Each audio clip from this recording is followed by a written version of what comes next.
Our first speaker is Charlotte Baker. She is a new member of the University of Tampa Board of Trustees and an entrepreneur.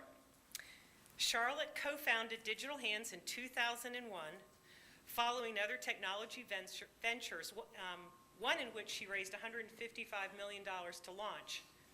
Digital Hands Proficiency is managed IT security services with 100% onshore delivery, supporting clients in both the enterprise and public sectors. Ms. Baker earned a Master's of Business Administration degree from Darden and a Bachelor of Science degree in Commerce with dual concentrations in MIS and Marketing from the University of Virginia's McIntire School of Commerce. Charlotte is my friend. She helped me start my business, and it gives me great pleasure to introduce you all to Charlotte Baker.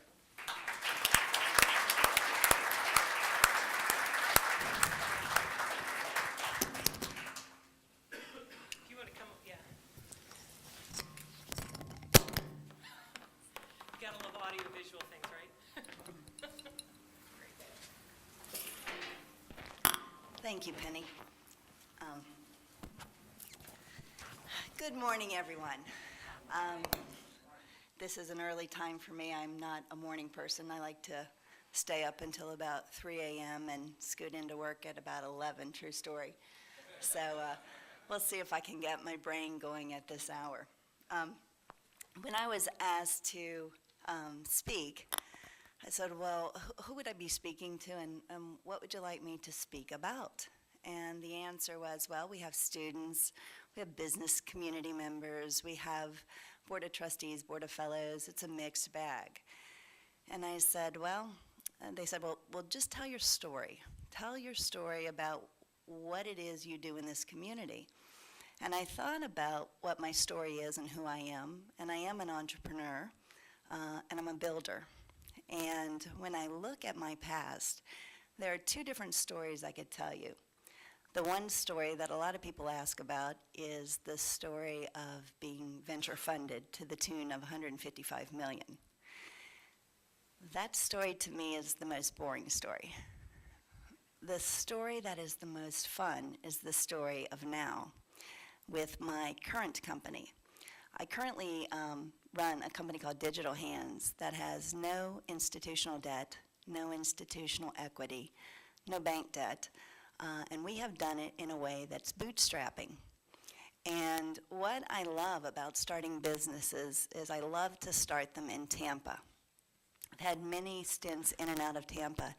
And to bootstrap this company in Tampa, I've got to say that I can't think of a better place to start a company with a better ecosystem that is so supportive that can get a company that starts 45 days after September 11th off the ground in a hyper-competitive market.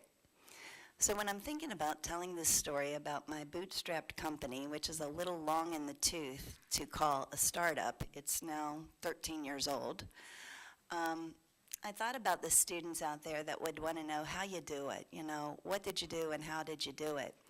And I think there are some concepts that if you take nothing away, it would be these concepts of how to do something like this in your future. The first concept in getting this entrepreneurial company off the ground is something I call the ALAP model. ALAP stands for as little as possible. In the entrepreneurial arena, it's really easy to come out of business school and to put the plans together and to have an idea about what your margins are going to be and what you need for marketing, what you need for an administrative assistant, etc. The ALAP model says strip that all away, strip the ego away, and let's take a look at how you launch a company without the trappings of venture capital. And in this particular scenario with Digital Hands, one of the things we did is we said we're going to give freebies for friends and discounts for daddies. And daddies meaning sugar daddies, people that are going to take a chance on us. And so what we did in the early days is we had to get the concept right, because it's easy to go out there and to raise funds. And if you get it wrong, you've squandered somebody else's money. You need more money, you're going to take more dilution, and you're just ending up working for someone else. So in taking a look at the freebies for friends, we prototyped services, and we would stick them out there with our friends and family, and a few of you in this audience were my earliest stage customers, and I am very grateful for that. And these customers would get a discount, give the feedback, we'd change the product, and then we were on to the next stage where we'd say, okay, this isn't quite right, and you, the customer, knows it. We're going to give you a discount because you're a bigger investor, so to speak, in us from a standpoint of putting your business at risk with us. And so we gave them discounts that some of them 13 years later still have. And then what happens is in doing this ALAP model, you get to perfect it on as little as money as possible so that when you're ready to take that venture money, you're in a stronger place for valuation. In the ALAP model, focus for the entrepreneur is key, and the focus is really on two things, and that's top-line revenue and cash flow. That is what is going to make or break your company. Anything outside of that needs to go by the wayside until you get into a stronger position. When we take a look at focusing on that, what we made a decision to do is to outsource accounting, outsource legal, outsource tax matters, outsource human resources. To this day, I can tell you, we still do that. As big as we are now, we still, Lou Prida, outsourced accountant. Find and Convert, outsourced marketing. The Westbury Group outsourced HR. I could give you my whole Rolodex of how to do it by the hour and not have to bring those resources into your company and worry about W-2s and filling up 40-hour stints.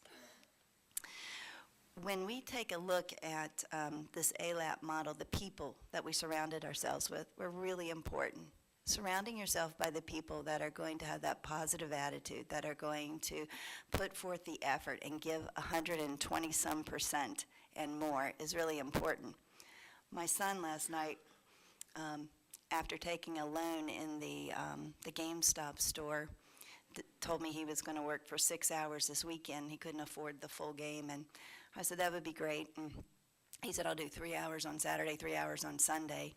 And in the car, he became very silent, and I was wondering what he was thinking. And then he says, actually, Mom, it's 5 hours and 45 minutes.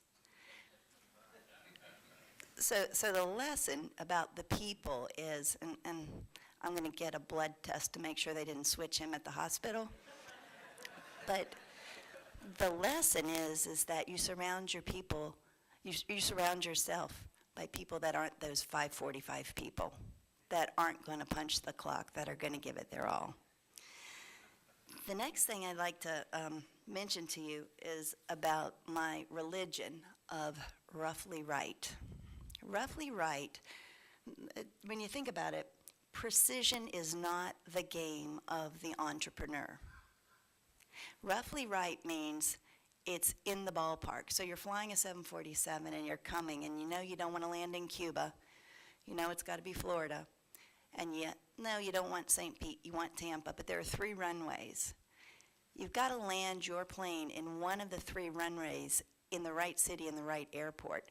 But sweating whether it's a 42% margin versus a 36% margin is not the worry you need to have. When you take a look at roughly right, it's rounding, it's knowing the math, it's knowing your numbers, it's getting it approximate. Get somebody else to track whether or not where the precision was, where you were off, and how to get it back to what you want. But in the end, to keep that thing going, to keep the entrepreneurial venture going, it really is the roughly right concept and not sweating those minutia details that don't make or break your business. And the last thing I'd like to mention is shine the light. This community has been so amazing to me with both of my startups. And we're all part of a bigger community. And there's a concept I have at work that I say, shine the light. One day, someone called in, and it was a salesperson, and wanted to know if we wanted copier, toner, or something like that. And I noticed someone was rude on the phone, saying, no, we don't need it, and just curt. And when the phone was hung up, I said, you know, that's somebody's child, that's somebody's brother, that's somebody's father, that's Probably woke up with, a gut ache knowing he's got to go sell the copier fluid, and he's calling us up. And what does it really hurt to be kind? Even if you don't need the product, what does it hurt to be kind to one another and shine that light and show some kind of humanness towards each other? And I'll tell you, those kind of things, whether it's in your own organization to breed the Shine the Light concept, or whether it's dealing with the community at large and all of us in this room and the people that call on us and the people that are trying, we're all part of a bigger fishbowl here in Tampa and beyond. And that Shine the Light concept pays over and over and over again in spades by treating people well, by encouraging them, by helping them to be the best they can be. And even when there's not a right fit, knowing that, in the end, business is really an adventure in humanness. It's not all about the almighty dollar. So ALAP model, roughly right, and shine the light. That's what it's about.